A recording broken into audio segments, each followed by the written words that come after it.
नमस्कार दोस्तों, आज सुप्रीम कोर्ट के मुख्य न्यायाधीश संजीव खन्ना का उनके कार्यकाल का आखिरी दिन है, या ये भी कहा जा सकता है कि आज रिटायरमेंट का दिन है। आज वो रिटायर्ड हो रहे हैं। कल से नए सीजीआई नियुक्त हो जाएंगे। कल से इस पद पर कोई और होगा, किसी और नाम को हम और आप सीजीआई कह के संबोधित करेंगे। लेकिन आज आपको बता दें कि सीजीआई खन्ना को फेयरवेल देने उनके कार्यकाल की आखिरी दिन पर जो सुप्रीम कोर्ट से तस्वीर सामने आई है, वो तस्वीरें इस वक्त मैं आपको दिखाना चाहूंगी कि कैसे आज बड़े बड़े वकील, अटॉर्नी जनरल इस वक्त सुप्रीम कोर्ट के अंदर मौजूद नजर आ रहे हैं। सुप्रीम कोर्ट के अंदर साफ तौर पर उनको विदाई समारोह जो है वो दिया जा रहा है।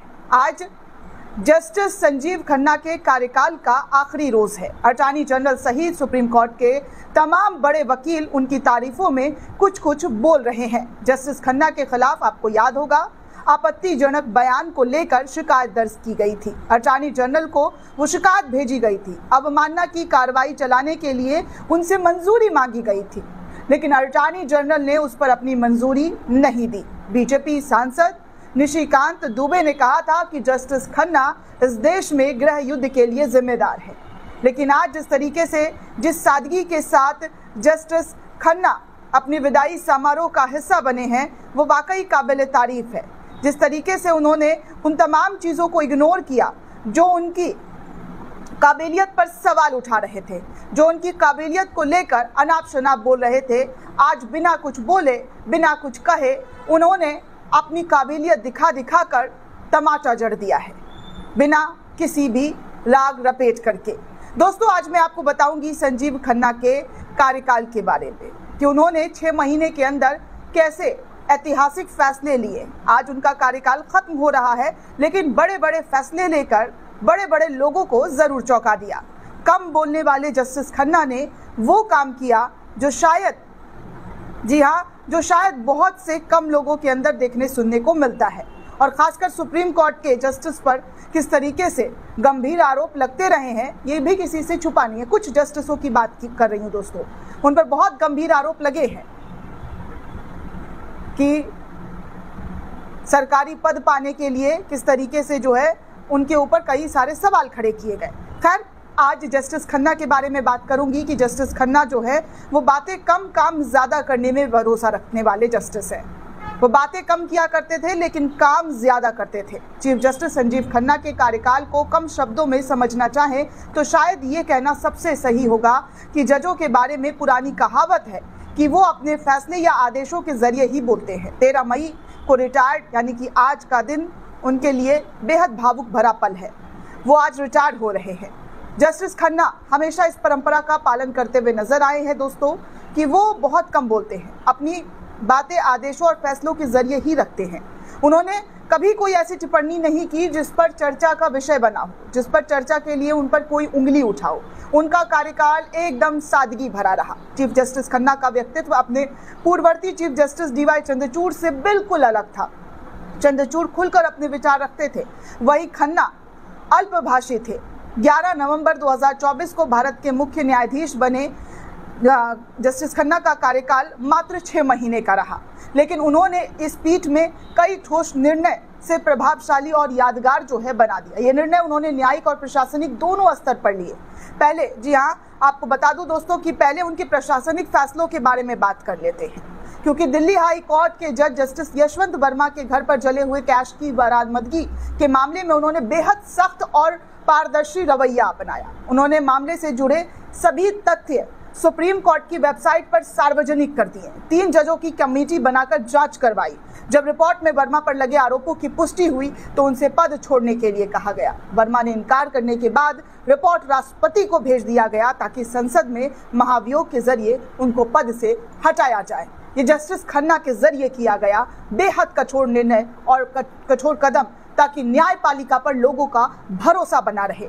वहीं दोस्तों, जी हाँ, आपको बता दें कि जितनी भी बातें मैंने आपको कही, अभी जो जस्टिस खन्ना के निर्णय के बारे में बात की, इतना आसान नहीं होता है किसी के लिए इस तरीके का कठोर कदम उठाना, लेकिन जस्टिस खन्ना ने वो काम करके दिखाया। न्यायपालिका के मुखिया के रूप में जस्टिस खन्ना ने ये तुरंत समझ लिया कि जज के घर पर कैश मिलना लोगों के विश्वास को कमजोर करने वाली बात है।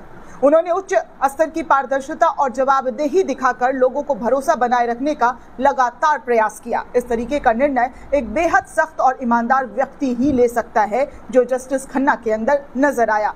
इसी कड़ी में आगे बढ़ते हुए दोस्तों आपको बता दें कि जस्टिस खन्ना सुप्रीम कोर्ट के सभी जजों को संपत्ति का पूरा ब्यौरा सार्वजनिक करने पर सहमत किया। 1 अप्रैल 2025 को उनकी अध्यक्षता में हुई फुल कोर्ट बैठक में इस प्रस्ताव को पारित कर दिया गया। खास बात यह है कि इस प्रस्ताव के चलते भविष्य में सुप्रीम कोर्ट के जज अपनी संपत्ति की सार्वजनिक घोषणा करते रहेंगे, जिससे कि आम जनता का भरोसा बना रहे। जजों की नियुक्ति में भेदभाव और भाई भतीजावाद के आरोपों पर भी चीफ जस्टिस खन्ना ने बिना कुछ कहे जवाब दिया। उन्होंने पिछले 3 सालों में सुप्रीम कोर्ट कॉलेजियम की तरफ से केंद्र सरकार को भेजी गई सिफारिशों को सार्वजनिक कर दिया। इसमें यह जानकारी भी दी गई कि इन लोगों से अनुसूचित जाति, जनजाति, ओबीसी, अल्पसंख्यक और महिला उम्मीदवारों की संख्या क्या थी। साथ ही यह भी साफ कर दिया कि इनमें से कितने लोग जज के रिश्तेदार हैं। जस्टिस खन्ना ने अपने न्यायिक फैसले और आदेशों के जरिए इस देश में गहरी छाप छोड़ी।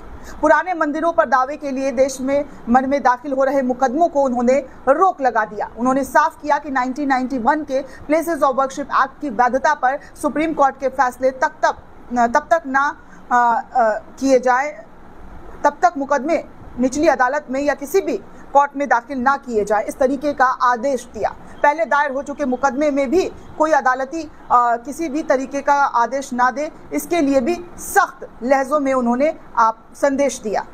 वक्फ कानून को लेकर भी विरोध जो चल रहा था, उस पर भी उन्होंने कड़े शब्दों में कई चीजें जो है विराम लगाई तत्काल रूप से।